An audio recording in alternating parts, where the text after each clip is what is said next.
नमस्कार प्यारे विद्यार्थियों। आराधना डिग्री कॉलेज के ऑनलाइन प्लेटफॉर्म पर आपका स्वागत और अभिनंदन है। आज हम बीए थर्ड ईयर के हिंदी साहित्य के काव्य शास्त्र से रस संबंधी टॉपिक पढ़ेंगे। रस का टॉपिक वैसे इम्पोर्टेंट है और आपके प्रतियोगिता एग्जाम या फिर आप जब आगे पढ़ोगे तब भी आपके लिए इम्पोर्टेंट रहेगा। रस का महत्व है वह काव्य शास्त्र में इतना बढ़ जाता है कि रस के बिना काव्य शास्त्र अधूरा सा है। आज हम उस रस के बारे में, उस रस से संबंधित तमाम बिंदुओं के बारे में अध्ययन करेंगे। तो सबसे पहले हम रस के परिभाषा पढ़ने की कोशिश करेंगे। तो रस की सीधी सी परिभाषा है कि कविता,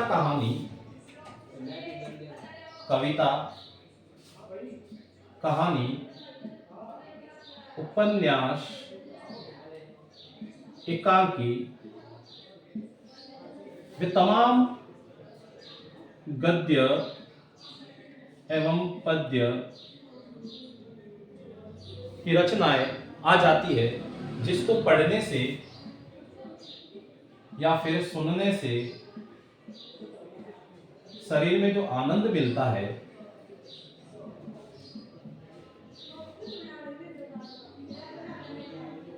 उसे हम सीधा साधा नाम देंगे रस। अर्थात रस क्या होता है? कविता को हम पढ़ेंगे, उससे हमारे मन में जो आनंद मिलेगा, हमें जो आनंद प्रदान होगा। कहानी पढ़ेंगे, उससे हम जब जो आनंद प्रदान करेंगे, या फिर उपन्यास है, एकांकी है, गद्य पद्य, तमाम जितनी विधाएं होती है उनको पढ़ने से हमारे हमारा मन जो हर्ष उल्लासित हो जाता है, हमारा मन आनंद से गदगद हो जाता है, उसी को हम रस स्वीकार करते हैं। जब हम मूवी देखते हैं तो मूवीज के दौरान हमें आनंद प्राप्त होता है, जो फाइट को देखकर आनंद प्राप्त होता है, या फिर हम गानों को सुनकर हमारा मन प्रसन्न हो जाता है, वही रस है। अब जब हम खाना खाते हैं, चबाते वक्त जो आनंद प्राप्त होता है वही रस है। इसका मतलब आप रस का मतलब सीधा साधा समझ गए होंगे। अब हम रस का महत्व समझते हैं। तो रस का मुख्यतः अगर पढ़ा जाए तो 3 महत्व हमारे सामने आते हैं। एक तो है रस जीवन को आनंद देता है।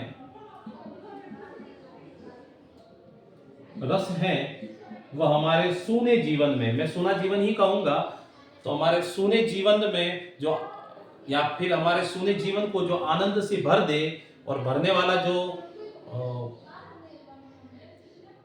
भाव है वही रस है। अर्थात रस जीवन को आनंद कर देता है या फिर आनंदित कर देता है। रस से स्व व पर, स्व यानी अपना और पर का भेद है मिट जाता है।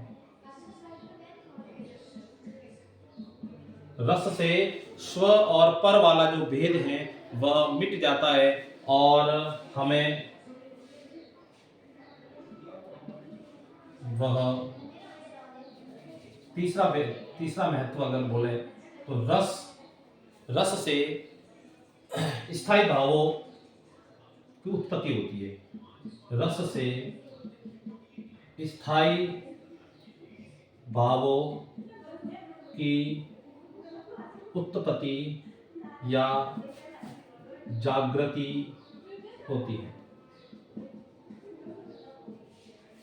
तो ये छोटे से 3 महत्व है। रस से जीवन को आनंद मिलता है या फिर आनंद देता है, रस जीवन को आनंद देता है, रस से स्व और पर का भेद मिट जाता है, रस से स्थायी भावों को उत्पत्ति या फिर जागृति प्रदान होती है। अब हम इनके प्रतिष्ठापक कवि पढ़ेंगे, प्रतिष्ठापक आचार्य। तो इसके प्रतिष्ठापक आचार्य है भरत मुनि। आचार्य भरत मुनि ने रस का सिद्धांत दिया था अपने काव्य ग्रंथ भरतनाट्य में। नाट्य शास्त्र में, सॉरी, तो नाट्य शास्त्र में भरत मुनि ने अपने रस का सिद्धांत दिया था। इनके ग्रंथ का नाम है नाट्य शास्त्र। आचार्य विश्वनाथ का नाम आपने सुना होगा, आचार्य विश्वनाथ। इन्होंने एक परिभाषा दी थी, वाक्य रसात्मक, वाक्यम रसात्मक काव्यम, यानी वाक्य से जो रस मिलता है वही काव्य है, और रस है वही काव्य है। अब हम इन रसों से उत्पन्न जो स्थायी भाव है इनके बारे में अध्ययन करेंगे। तो सबसे पहले स्थायी भावों के महत्व को स्थायी भावों को समझ लेते हैं कि स्थायी भाव है क्या। तो मनुष्य के हृदय में तो जन्म के साथ स्थायी भाव का परिचय क्या होते हैं स्थायी भाव, क्योंकि रस से ही इन स्थायी भावों की उत्पत्ति होती है। मैंने अगले वाली लाइन में बोला था कि स्थायी भावों की उत्पत्ति रस से होती है, या रस के द्वारा जो स्थायी भाव होते हैं वो जागृत हो जाते हैं। अभी स्थायी भाव होते क्या है, इनका एक साधारण सा परिचय दे लेते हैं। मनुष्य के हृदय में जो जन्म के साथ उत्पन्न होकर स्थायी भाव, मनुष्य के हृदय में जो जन्म के साथ उत्पन्न होकर, मनुष्य के हृदय में जन्म के साथ उत्पन्न होकर संस्कार के रूप में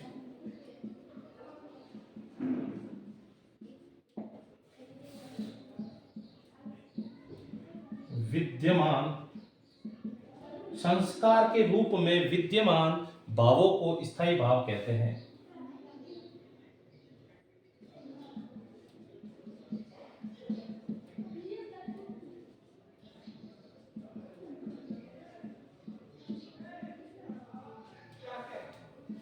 ये स्थायी भाव की एक साधारण परिभाषा हुई है। अब स्थायी भावों की जागृति विभाव, स्थायी भावों की जागृति विभाव और अनुभावों से होती है, या फिर अनुभाव से होती है। अर्थात इन स्थायी भावों की जागृति है, इन स्थायी भावों की जागृति विभाव और अनुभाव से होती है। हम अगली क्लास में इनके बारे में पढ़ेंगे, विभाव और अनुभाव। मनोविज्ञान की भाषा में, मनोविज्ञान की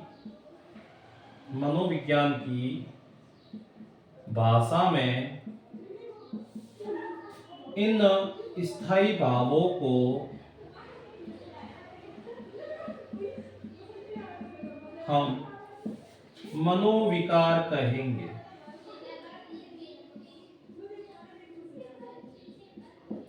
अर्थात स्थायी भावों को हम मनोविज्ञान की भाषा में मनोविकार कहते हैं। यह मनोविकार मनुष्य के शरीर में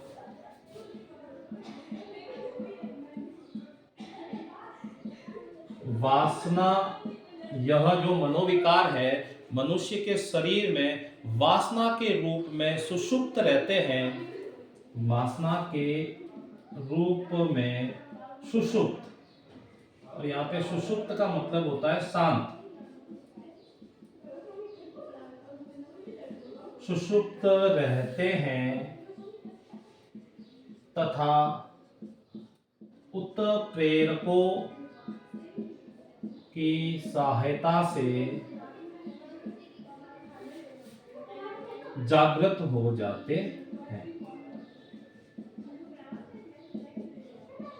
अब ये जो मनोविकार है, इट मीन्स स्थायी भाव, ये सुषुप्त अवस्था में रहते हैं। कहाँ सुषुप्त रहते हैं? मनुष्य के शरीर में। अब इसको जागृत अवस्था में लाने वाले हैं विभाव और अनुभाव।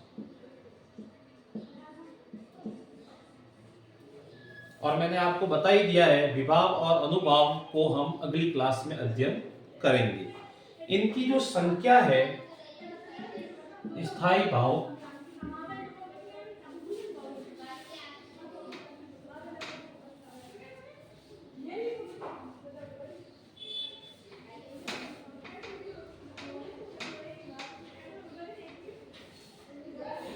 हम पढ़ रहे हैं रस सिद्धांत, रस को पढ़ रहे हैं, और रस में हम रस से उत्पन्न स्थायी भाव को पढ़ते हैं।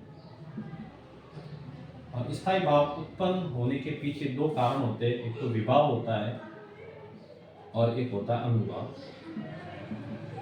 आपकी नॉलेज के लिए बता दूं, विभाव की संख्या 2 होती है और अनुभाव की संख्या 4 और स्थायी भावों की संख्या 9 होती है।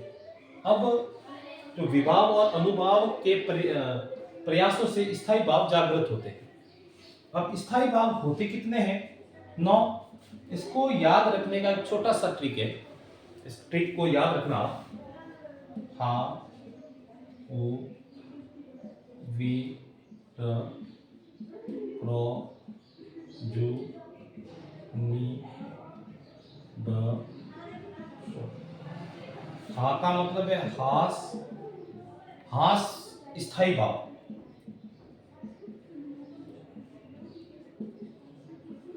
उ का मतलब है उत्साह, स्थायी भाव। वी का मतलब है विस्मय, स्थायी भाव।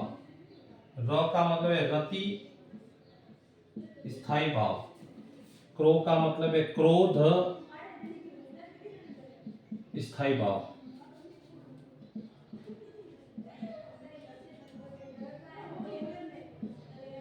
जू का मतलब है जुगुप्सा, स्थायी भाव। नी का मतलब है निर्वेद, स्थायी भाव। भ का मतलब है भय, स्थायी भाव। और शो का मतलब है शोक, स्थायी भाव।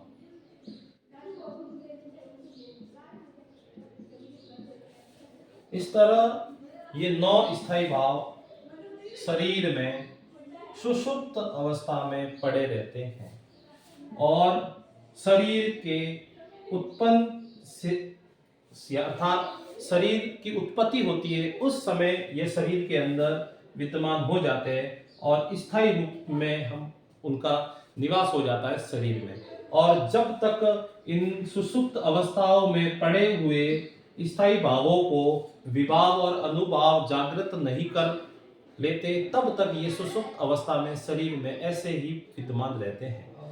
इन स्थायी भावों के बारे में हम डिटेल से जानेंगे अगली क्लास में। अगली क्लास में हम विभाव के बारे में भी पढ़ेंगे, अनुभाव के बारे में भी पढ़ेंगे और इन तमाम 9 स्थायी भावों के बारे में भी पढ़ेंगे। एक आपको अन्य जानकारी बता दूं कि आचार्य विश्वनाथ ने 9 स्थायी भाव के अलावा एक और 10वां स्थायी भाव भी माना है, वो है वत्सल स्थायी भाव। ये मानने वाले थे विश्वनाथ, आचार्य विश्वनाथ। और 11वां स्थायी भाव मानने वाले जो थे वो थे गोस्वामी बंधु। उन्होंने माना था भक्त स्थायी भाव। इस तरह 11 तो स्थायी भाव होते हैं, लेकिन काव्य शास्त्र ने 9 स्थायी भावों को ही मान्यता दी है। आगे वाली क्लासों में और अध्ययन करेंगे। आज के लिए सिर्फ इतना ही। धन्यवाद।